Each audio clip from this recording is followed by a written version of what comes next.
오늘 말씀의 제목은 사랑의 공동체입니다. 삶의 변화의 중심, 삶의 변화의 중심이 무엇일까라고 생각해 보면, 이미 지난주에 말씀을 드렸던 것처럼 생각입니다. 무엇을 생각하느냐에 따라서 삶의 관심이 그곳에 모이기 시작하고 또 우리 삶도 따라가게 된다는 것입니다. 그리고 우리는 위의 것을 생각해야 될 것에 대해서 말씀을 드렸습니다. 그리고 한 주 동안 이 질문을 하기로 했었죠. 예수님이라면 어떻게 하셨을까? 어떻게 한 주 동안 이 질문을 하셨습니까? 아마 이 질문, 이 문장 하나가 내 삶의 바쁜 여정 가운데 끼어들기는 참 어려우리라고 생각이 되어집니다. 그런데 우리는 끊임없이 이 질문을 훈련해야 합니다. 그리고 훈련은요, 어느 날 갑자기 이루어지는 것이 아니라 지난 한 주 동안 잘 안 됐으면 이번 한 주도 그렇게 훈련하시면 됩니다. 훈련은요, 될 때까지 반복하는 것들을 말해주고 있습니다. 그러면 이런 질문을 할 수 있습니다. 왜 우리는 이런 훈련을 해야 될까? 그리스도인이라면요, 주님께서 죽으셨던 것처럼 우리가 옛 육적인 삶이 죽었다는 것들을 말하고 있고, 주님과 함께 다시 살아났기 때문에 주님의 사람이라면, 주님의 구원을, 주님의 은혜를 경험한 사람이라면 이 세상과 달라야 됨을 성경은 일관적으로 말해주고 있기 때문에 그렇습니다. 골로새서 역시 마찬가지이지요. 세상과 우리는 달라야 된다. 그러기 때문에 끊임없이 예수님이라면 어떻게 하셨을까라는 질문들을 가져야 되고 훈련해야 될 것에 대해서 말씀을 하고 있습니다. 그러면 이 그리스도인들이 모인 공동체, 이것을 우리는 교회 공동체라고 말해주고 있습니다. 교회 공동체는 어떻게 달라야 할까라는 질문을 던지면서 오늘 말씀을 전하고자 합니다. 우리 교회 공동체는 과연 어떻게 해야 될 수 있겠습니까? 어떤 목표를 가지고 가야 될까요? 먼저 정답을 말씀드린다면 그것은 하나됨입니다. 예수님께서 일관적으로 교회 앞에 말씀하신 것은 교회는 하나다라고 말씀을 하고 계십니다. 성경에서 말하고 있는 땅의 것, 육신의 것, 과거의 것을 야고보서 3장 14절로 16절은 이렇게 말씀해 주고 있지요. 너희 마음속에 독한 시기와 다툼, 그리고 거짓말이 있다라고 말해주고 있습니다. 그리고 더 나아가서 시기와 다툼, 혼란과 모든 악한 것이 있다라고 표현을 해주고 있습니다.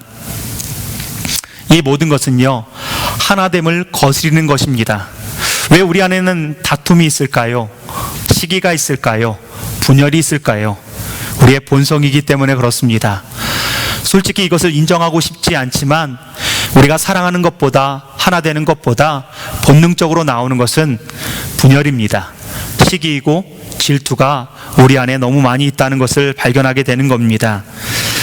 이것이 땅의 것이고 예수님이 죽기 전의 삶임을 우리에게 말씀해 주고 있습니다. 그렇다면 영의 사람이라면, 구원받은 하나님의 백성이라면 어떻게 해야 될지 역시 우리는 잘 알고 있습니다. 잘 안 돼서 그렇지요. 서로 사랑해야 되고 또한 하나됨을 추구해야 될 것에 대해서 말씀해 주고 있는 것입니다. 사도 바울은 골로새 교회에게 편지를 보내면서 교회의 정체성이 무엇인지에 대해서 먼저 12장 1절에서 골로새서 3장 12절 상반절에서 이렇게 전해주고 있습니다. 그러므로 너희는 하나님이 택하사 거룩하고 사랑받는 자처럼 라고 얘기하고 있습니다. 주님의 교회, 그래서 너희는 이란 표현은 복수를 얘기합니다. 교회는 우리 한 사람 한 사람들의 모임을 얘기할 수 있겠지요. 교회는 하나님께서 택하셨다는 겁니다. 그리고 거룩하게 하셨고요, 우리를 사랑함으로 말미암아 우리 교회가 존재되었다는 것들을 말씀해 주고 있습니다. 이것은요, 맨 처음 이스라엘 백성들을 불렀을 때 동일한 말씀들을 가지고 계셨습니다. 이스라엘 백성들 역시도요, 주님께서 이스라엘 백성들을 부르셨을 때 그들에 대해서 신명기 7장 7절로 9절은 이렇게 기록하고 있습니다. 너희를 택하심은 라고 얘기하고 있습니다. 그때 당시에 인구가 많이 있을 때 국력은 강했던 시대입니다. 근데 가장 연약한 이스라엘을 선택하셨다는 겁니다. 너희들이 잘났고 못났고가 중요한 것이 아니라 그들이 가지고 있는 스펙이 중요한 것이 아니라 그냥 내가 너희를 선택했다라고 말씀하십니다. 그리고 이 동기는 너희를 사랑했기 때문이고, 사랑해서 선택했을 뿐만 아니라 그로 인해서 너희들이 구별되어진 하나님의 계명을 갖고 살아가는 사람들을 임을 세상 속에 드러내기 위함이다라고 말씀하고 계십니다. 맨 처음 이스라엘 백성들을 이렇게 부르셨던 것처럼 역시 교회 공동체를 이렇게 부르셨다는 겁니다. 에베소서 14장 5절 말씀에 보면 이렇습니다. 곧 창세전에 그리스도 안에서 우리를 택하사 우리로 사랑 안에서 그 앞에 거룩하고 흠이 없게 하시려고 그 기쁘신 뜻대로 우리를 예정하사 예수 그리스도로 말미암아 자기의 아들들이 되게 하셨으니 라고 얘기합니다. 교회를 하나님께서, 예수 그리스도께서 사랑하셨습니다. 그리고 그들이 가지고 있는 재능에 상관없이, 그들이 가지고 있는 어떤 스펙에 상관없이 그들을 택하셨습니다. 이것은 우리는 뭐라고 얘기하죠? 전적인 은혜, 무조건적인 사랑이라고 표현하고 있습니다. 그리고 또한 우리를 주님 닮은 모습으로 거룩하고 흠이 없게 구별했다는 겁니다. 교회의 정체성은 바로 여기에 있습니다. 교회는 우리가 모여서 교회를 만들자라고 해서 교회가 만들어지는 것이 아닙니다. 세상의 많은 공동체를 한번 생각해 보겠습니다. 그들을 하나로 묶는 것은 그들이 무엇을 가졌느냐에 따라서 하나가 될 수도 있고, 또한 그 하나됨이 끝나버릴 수도 있습니다. 같은 민족, 같은 언어, 같은 문화, 같은 취미생활, 그리고 또한 같은 스펙들, 그리고 고향의 친구들, 이 공통점은 모두 어디에 있죠? 내 안에 있습니다. 이것이 우리의 정체성입니다. 그러다 보니까 세상의 공동체 모임들은요, 서로의 다름에 대해서 인정할 수가 없는 겁니다. 그리고 거기선 항상 차별이 있기 시작하고요, 누가 더 나았느냐 못했느냐는 비교의식이 있을 수밖에 없다는 겁니다.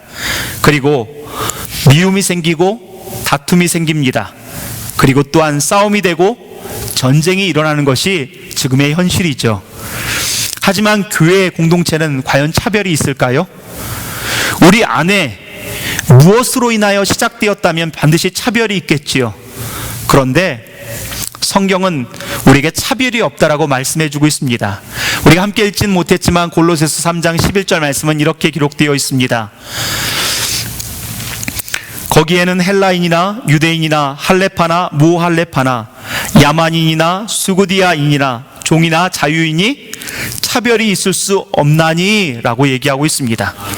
차별이 없는 이유는 우리 안으로부터 시작되어진 그 공동체가 아니기 때문입니다. 누굴 통해서 시작되었죠? 그리스도 안에서, 그리스도가 전부인 공동체로 시작되었다는 겁니다. 우리가 이 자리에 모인 이유가 도대체 무엇에 있겠습니까? 사람들의 면면을 볼 때 서로 얼굴 벌써 표정도 다르고 또 얼굴 생김새도 다 다릅니다. 우리가 공부하는 수준, 이것도 다 다릅니다. 가지고 있는 부의 척도도 다릅니다. 그리고 또 우리가 가지고 있는 영향력 역시도 다 다릅니다. 그런데 우리를 교회되게 한 것은 딱 한 가지입니다. 예수 그리스도, 그분이 교회의 전부다. 바울은요, 골로새 교회의 성도들에게 이렇게 말하고 있는 겁니다. 교회의 전부는, 교회를 택하시고 교회를 사랑하시고 교회를 거룩하게 한 그 주체는 오직 예수 그리스도밖에 없음을 말씀해 주고 있는 겁니다. 예수님께서 우리를 무조건적 사랑하셨기 때문에, 무조건적으로 은혜를 베푸셨기 때문에 우리가 교회될 수 있었음을 강조하고 있는 것입니다. 이것은 매우 중요합니다. 한번 세상의 공동체를 볼까요? 세상의 공동체들이 싸울 때, 위기를 맞았을 때 그들은 어디로부터 다시 회복을 경험할 수 있을까요? 왜 우리가 모였느냐? 그 정체성을 알 때 그 공동체는 회복을 경험할 수가 있게 되는 겁니다. 우리가 민주주의로 모였다면 여러 가지 의견이 다르고 나눠지고 싸울 수가 있습니다.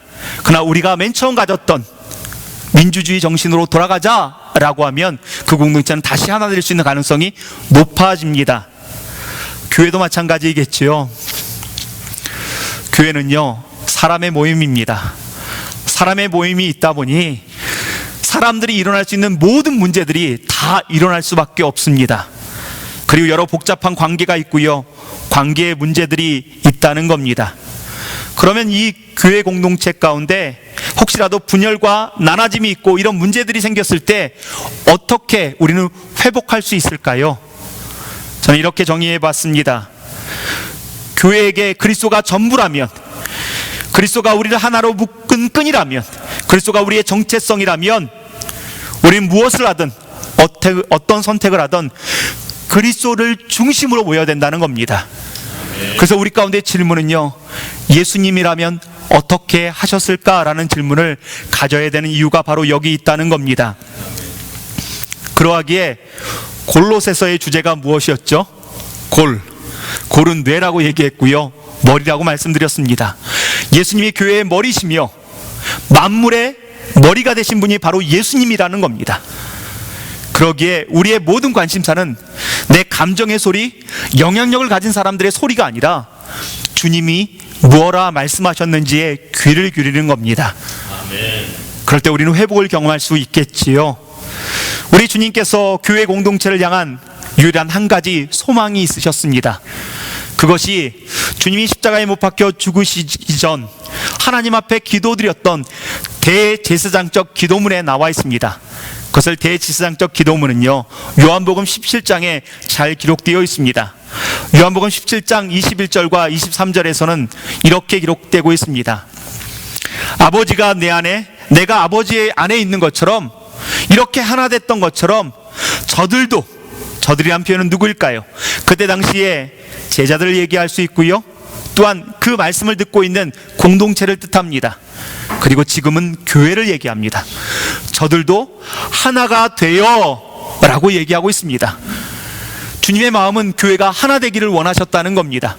그리고 23절 말씀에 보면 이렇게 말씀하고 있습니다. 교회가 하나 될 때 하나님의 사랑이 그 안에 있음을 증명할 수 있습니다 라고 하면서 주님께서는 십자가에 못 박혀 죽으시기 전 대제사장적 기도를 통하여서 앞으로 일어날 교회들이 하나 되기를 원하셨다는 것입니다. 아멘. 주께서 원하시는 것은 교회의 하나됨입니다. 그러면 이런 질문을 할 수 있죠. 사랑하는 엔텔러밸리 한인교회 성도 여러분, 우리는 하나 되었습니까? 에베소서 4장 3절에는 이렇게 말씀하고 있습니다. 성령이 하나 되게 하신 것을 힘써 지키라. 그냥 가만히 있으라가 아니라 지키라 라고 표현하고 있습니다. 우리는 어떻게든 하나 되기 위해서 몸부림을 쳐야 되는 겁니다. 그리고 이 교회 공동체의 존재 여부가 바로 여기 있기 때문에 그렇습니다. 우리는 예수 그리스도 안에서 구원받은 백성으로 신분상으로 하나 되었지만 또한 실제적으로 하나가 되어야 된다는 말씀하고 있는 것입니다. 그러면 어떻게 하나 될 수 있는지에 대해서 오늘 본 말씀은 보다 정확하게 이 성품을 가질 때 하나 될 수 있다라고 말씀해 주고 있습니다. 이 성품은 이렇습니다. 우리가 12절 말씀 하반절 말씀에 보면 긍휼과 자비와 겸손과 온유와 오래 참음, 이 5가지로 옷을 입어야 된다라고 얘기하고 있습니다. 긍휼은 어떤 마음일까요? 남을 불쌍히 여기는 마음입니다. 그리고 또한 자비는 어떤 마음일까요? 사람들에 대해서 마음을 넓히는 겁니다. 그들을 수용할 수 있는 마음이라고 얘기할 수 있겠지요. 그리고 겸손은요, 내가 분명히 그 위에 설 수 있는 스펙을 가졌음에도 불구하고 일부러 낮아지는 것을 뜻하고 있습니다. 온유는 무엇일까요? 온유는 성경에서 길들여진 야생마라고 표현하고 있습니다. 내 감정이 있습니다. 내 경험이 있습니다. 내 뜻대로 하고 싶은 열망이 있습니다. 그러나 주님 앞에 길들여졌기 때문에 그것을 죽이는 겁니다. 그리고 주의 뜻에 순종하는 것들을 나타내는 것을 온유라고 얘기하고요, 때로는 열정을 다해야 될 때가 있습니다. 주님의 몸된 교회를 위해서, 복음을 위해서 세상으로 나아갈 때 그 열정을 당할 때 우리 안에 있는 수많은 내재되어 있던, 그리고 또한 길들여졌던 것들을 폭발시키듯이 사용하는 것, 그래서 길들여진 야생마라는 표현을 쓰고 있는 것입니다. 그리고 오래 참음입니다. 우리가 접하는 삶의 실현과 신앙의 순종의 면에서 견뎌야 합니다. 오래 참을 때, 이 성품이 우리 안에 있을 때 우리는요, 교회를 하나 되게 만들 수 있는 공동체가 될 수 있고 주님의 뜻을 이룰 수 있는 공동체가 된다는 겁니다. 근데 이 5가지 옷을 입은 것을 보면서 누가 가장 먼저 생각이 나십니까? 예수님이시지요.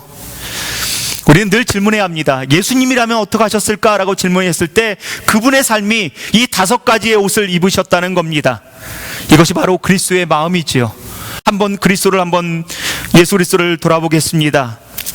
사람들을 불쌍히 여기고요, 그들의 육적인 필요를 채우셨고 영적인 필요를 채우셨습니다. 사회적으로 멸시받고 그리고 또한 무시당했던 사람들, 그때 당시에는 여인들이 어려움을 당했죠.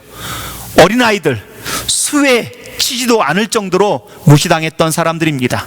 그리고 더 많이 무시당했던 사람, 아니 무시당할 수밖에 없었던 사람, 세리들, 그리고 또한 몸을 팔아서 생계를 유지하고 있는 창기들, 그들의 멸시, 그들의 무시함까지도요 품으셨다는 겁니다.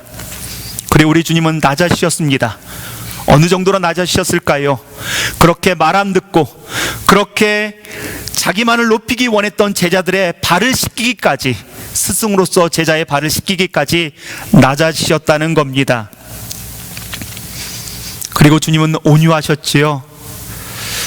성경을 읽으면 읽을수록요, 오직 한 군데 외에는 주님께서요 사람들에 대해서 혼낸 적을 못 봤습니다. 온유하게 설명하셨고 설득하셨고 함께 동행해 주셨다는 겁니다. 그리고 이 모든 과정 가운데 주님은 오래 참으셨습니다. 이 모든 극점이 어디 있을까요? 예수 그리스도의 십자가입니다. 예수 그리스도의 그 십자가에서 주님의 최고의 성품이 드러났고요, 죄인들, 자기를 손가락질하고 모욕하는 그 모든 사람들을 불쌍히 여겨주셨습니다. 십자가에 못 박고 조롱했던 사람들을 향해서 용서의 기도를 하셨습니다. 그리고 그 일들을 보복하지 않으셨고요, 그 모든 고난들을 오래 길이 참으셨습니다. 주님이 그런 삶을 사셨다면 우리 역시 그런 삶을 살아야 되는 것이 당연한 것이 아닐까라는 생각들을 가져봅니다. 우리 역시도요, 가져야 될 성품은요, 긍휼과 자비와 겸손과 온유와 오래 참음이 있어야 되는 겁니다. 우리 안에 그런 성품들이 있으십니까? 이것들을 점검하기 위해서 바울 사도는 아주 구체적으로 너희들이 이 예수 그리스도의 옷을 입었는지를 확인하기 위해서 구체적인 예를 듭니다. 그것이 바로 다음 구절에 누가 누구에게 불만이 있거든 이란 뜻을 사용하고 있습니다. 나에게 불만이 있는 사람, 내가 불평을 갖는 사람, 그들과는요 관계가 좋지 못합니다. 그리고 그들에 대해서 함부로 평가하게 되고요, 왜 저 사람은 나를 이렇게 힘들게 만들지, 나를 왜 이렇게 어렵게 만들지, 그때 우리의 성품이 드러난다는 것들을 말씀해주고 있는 것입니다. 성도가 다른 성도들에게 향하는 그 모든 것들을 통해서 우리는 것을 발견할 수 있다는 것이겠지요. 일반적으로 세상이라면, 다른 공동체라면 이렇게 하는 것이 정상일 겁니다. 나를 불편하게 했던 사람, 그리고 내가 저 사람을 보면 정말 불편하고 너무 화가 납니다. 그럴 땐 어떻게 하죠? 세상에선 안 보면 됩니다. 그리고 봐야 된다면 시시비비를 가립니다. 이게 옳은지 그른지에 대해서 시시비비를 가리죠. 그것이 어디죠? 법정입니다. 너무나 많은 사람들이 술을 합니다. 그리고 자기의 억울함들을 해결하려고 몸부림을 칩니다. 그리고 한 사람은요 정의로운 사람이 되고 한 사람은 죄인이 되는 것이 세상의 법정이기도 합니다. 그러면 교회는 어떨까요? 그리스도를 닮아 긍휼과 자비와 겸손과 온유와 오래 참음 성품을 가지고 있는 사람이라면 어떻게 반응할까요? 그리스도처럼 반응한다는 겁니다. 그래서 13절 하반절 말씀은 뭐라고 기록하고 있죠? 이렇게 얘기하고 있습니다. 서로 용납하여 피차 용서하되 주께서 너희를 용서하신 것처럼 너희도 그리하고 라고 표현하고 있습니다. 이런 상황 속에서요, 용납하라는 겁니다. 용납이 뭘까요? 이해하라는 겁니다. 분명히 이유가 있겠지. 이유가 있으니까 나한테 이렇게 대접하지 않을까? 그들에 대해서 이해하려고 몸부림을 치라는 겁니다. 그리고 용서하라고 합니다. 용서는 뭘까요? 잊어버리라는 겁니다. 참으라는 뜻이 아니라 잊어버리라는 겁니다. 이 말씀을 어디에서 들어보겠습니까? 오직 교회에서만 듣지 않으십니까? 세상은요, 너의 억울함을 풀어라, 싸워라, 그리고 그것들을 해결해 나가라. 아니면 넌 바보가 돼, 넌 무시당할 거야. 세상은 끊임없이 우리에게 그렇게 말을 합니다. 근데 오직 주님만은 용납하라, 이해하라, 용서하라, 잊어버려라 라고 아주 부담스러운 말씀을 우리에게 하십니다. 그리고 여러분들은요, 저는 오늘 이 말씀을 듣고 있습니다. 그리고 아마 우리 마음엔 복잡하겠지요. 저게 정말 가능할까? 우리 마음은요, 옛사람은요, 받은 것은 받은 대로 돌려줘야 합니다. 억울한 것은 싸워서라도 풀어야 합니다. 아니, 적어도 자기 잘못을 인정하고 그래야지 내 마음이 풀리는 것이 우리의 모습이겠지요. 그런데 우리가 구원받은 자들이라면 어떻게 해야 된다는 거죠? 용납하라는 겁니다. 용서하라는 겁니다. 그 이유는 딱 한 가지입니다. 왜 그렇죠?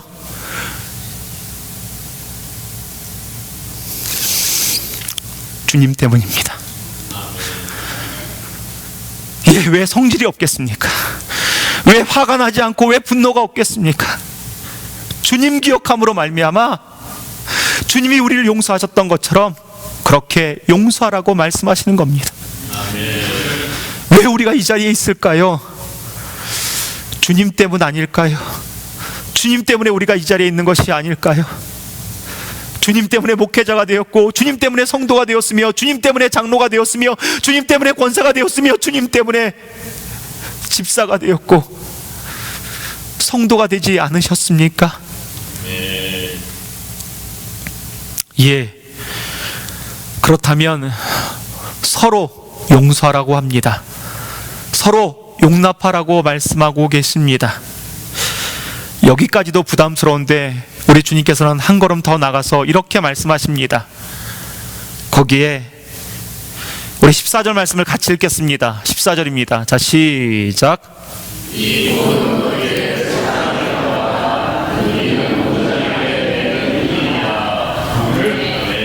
예. 사랑을 더하라니요. 긍휼, 자비, 겸손, 온유, 오래 참음의 성품을 가질 뿐만 아니라 용납하고 용서할 뿐만 아니라 그 위에 사랑을 더하라고 하니, 예, 환장할 노릇입니다. 우리 안에 그런 성품이 전혀 없는데, 그렇게 모태신앙으로 자랐고 그렇게 많은 메시지를 들었음에도 불구하고 전혀 그렇게 살지 못하는데 그 위에 더 사랑을 더하라고 하시니, 근데 그것이 사랑이 온전한 띠라고 말씀하신 이유는 도대체 무엇일까요? 이 말은 우리가 기본적으로 서로 다르다는 겁니다. 우리는요, 성격이 다르고요, 좋아하는 취향이 다르고요, 가치가 다르고 환경이 다르고 재능도 다르고 능력도 다르고 은사도 다릅니다. 그래서 다른 것은 나쁜 것은 아닙니다. 다양성을 갖지요. 그러나 이것을 하나 될 수 있는 것은 오직 사랑밖에 없다는 겁니다. 교회 공동체가 온전하게 묶여서 하나로 만들어진 것은 오직 사랑밖에 없다는 겁니다. 그래서 바울은요, 고린도전서 13장에서 사랑에 대해서 이렇게 말씀합니다. 사랑은 오래 참고 온유하고 시기하지 않고 자랑하지 않고 교만하지 않고 무례히 행치 않고 자기 유익을 구하지 않고 성내지 않고 악한 것을 생각하지 않고 불의가 아닌 진리를 기뻐하고 모든 것을 참고 믿고 바라고 견디는 것입니다. 이 모든 게 다 동사입니다. 이즘, 이론이 아닙니다. 동사입니다. 동사는 언제나 행동으로 이어진다는 것들을 말씀해 주고 있다는 겁니다. 예, 사랑은 반드시 행동이 있어야 합니다. 우리 예수님께서 이렇게 사셨습니다. 그리고 이렇게 본을 보이셨고요, 얼마나 우리를 사랑했냐면 자기 목숨을 내어 주기까지 우리를 사랑해 주셨기 때문에 우리가 존재하는 이유가 바로 여기 있는 것입니다. 우리 AV 한인교회가 그리스도의 교회라면 그리스도의 긍휼과 자비와 겸손과 온유와 오래 참음, 더 나아가서 서로를 용납하고 이해하고 용서하고 잊어버리라, 그 위에 사랑의 띠를 두르라 라고 말씀하고 있습니다. 사랑하는 엔텔로밸리 한인교회 성도 여러분, 왜 나에게 나쁘게 하고 나를 힘들게 하는 사람을 내가 왜 용납해야 합니까? 그냥 안 보면 그만이지 왜 용서해야 합니까? 왜 굳이 피곤하게 다른 사람들과 평화롭게 지내라고 자꾸 말씀을 전합니까? 왜 주님은 왜 이렇게 불러가는 것들을 우리에게 요청하시는 것입니까? 그 이유가 교회의 존재 목적이기 때문에 그렇습니다. 주님이 택하셨습니다. 주님이 거룩하게 하셨고 우리를 사랑하셨습니다. 그러니 그 공동체에 맞게 그런 삶을 살아야 될 것에 대해서 말씀을 하고 계시는 겁니다. 그리고요, 목적 하나가 더 있습니다. 우리가 사랑으로 하나 될 때 세상은 하나님을 보게 됩니다. 세상 사람들은 하나님을 볼 수 없습니다. 예수 그리스도에 대해서도 듣지도 못하고요, 경험한 적이 한 번도 없습니다. 그런데 AB교회가 저렇게 산다, 아, 저 공동체가 저렇게 하니 저기가 하나님이 계신 곳이구나, 아, 하나님은 사랑이구나, 하나님은 용서구나, 하나님은 품으심이구나 라는 것들을 알게 되는 겁니다. 오직 세상 사람들은 교회를 통해서만 하나님을 발견할 수 있고 예수 그리스도의 무조건적인 사랑, 일방적인 선택하심을 발견할 수 있다는 것들을 우리는 기억해야 될 겁니다. 그래서 요한일서 4장 12절 말씀은 이렇게 기록하고 있습니다. 어느 때나 하나님을 본 사람이 없으되 만일 우리가 서로 사랑하면 하나님이 우리 안에 거하시고 그의 사랑이 우리 안에 온전히 이루어지느니라. 아멘. 서로 사랑하십시오. 서로 용납하십시오. 서로 용서하십시오. 이것이 우리의 존재의 목적이고 우리 AB 한인교회가 존재되는 이유이기도 합니다. 그래서 주님은 이렇게 말씀하시죠. 주께서 너희를 용서하신 것처럼 너희도 그리하라. 이걸 딱 한 단어로 표현할까요? 같이 읽겠습니다. 자, 시작. 주님께서 우리에게 말씀하십니다. 너는 나야. 너는 나야. AB 한인교회는 하나님이고 AB 한인교회는 곧 예수 그리스도야. 너는 나야. 기도하겠습니다.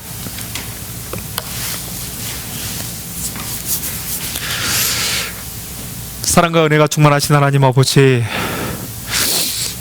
왜 하필이면 오늘 이 말씀입니까? 우리 안에 사랑이 없는 것, 용서가 없는 것, 용납이 없는 것, 긍휼이 없는 것 너무 잘 아시지 않습니까? 왜 자꾸 율법의 올무를 우리에게 허락해 주십니까? 그런데 주님, 다시 한번 내가 우리 교회가 존재하는 이유를 가르쳐 주셔서 감사합니다. 주님이 일방적으로 선택하셨던 것처럼 일방적인 사랑을 부어주옵소서. 일방적인 은혜를 부어주옵소서. 그래서 용납할 수 없는 사람을 이해하고, 그래서 용서할 수 없는 그 용서, 그들을 다 그들의 죄악들을 잊어버릴 수 있는 그런 사랑의 공동체가 되어지기를 소망합니다. 1년 3개월 동안 기도했던 내용은 딱 한 가지입니다. 우리 교회에 은혜를 주옵소서. 교회의 시작은 은혜로부터 시작되어지는 것이 아니겠습니까? 주님, 은혜가 아니고서는 우리 교회 AB 한인교회는 세상의 공동체와 다를 것이 무엇이 있겠습니까? 주님, 설명할 수 없는 은혜, 다음 없는 은혜, 압도하는 은혜 우리에게 부어주시사 주의 성품을 담게 하시고 용납할 수 없는 사람 용납하고 용서할 수 없는 사람 용서하며 그 위에 사랑의 띠로 하나 될 수 있는 우리가 될 수 있도록 인도하여 주옵소서. 예수님의 이름으로 기도합니다. 아멘.